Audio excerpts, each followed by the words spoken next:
Hi, it's Kim from the Shamrock Quilt Studio. I've got some information about choosing your thread for EPP.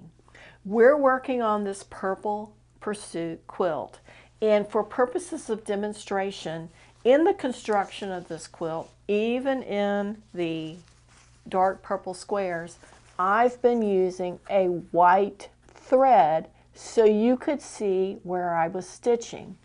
And I don't know if you can notice that or not, but you can see those stitches. Now, you've got a choice when you do this. You can either use a color matched thread, and I wanted to show you what that looks like. That would be this one here.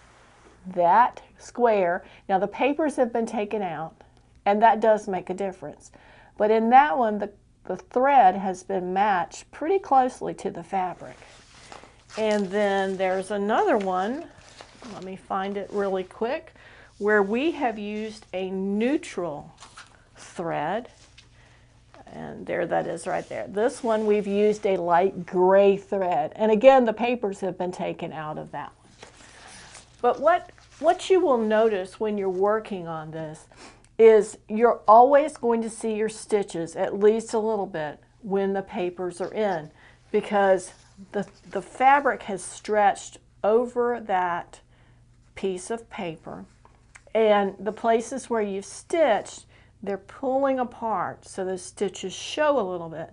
That's why when you try to make your stitches as small as possible with the paper on, then when you take the paper off, the fabric relaxes and the stitches are not quite as visible. Now, since I was using this to demonstrate to you how to make the stitches, what they're going to look like, I've used mostly a white thread on these. So when you're looking at yours and you're choosing what threads you want to use, I would recommend that you go with something that's going to kind of sort of go with it. I mean, you wouldn't want to use a white fabric on a navy blue or a black, you wouldn't want to use a white thread on a navy blue or black fabric. But you might want to use a navy blue on a black fabric because you wouldn't be able to tell.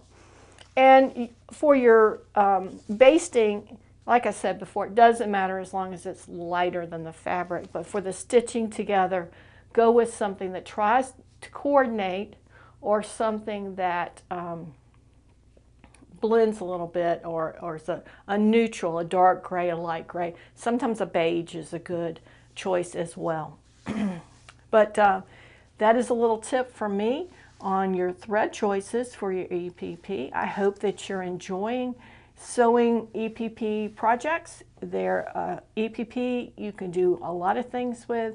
You can incorporate EPP into other designs and other techniques for quilting.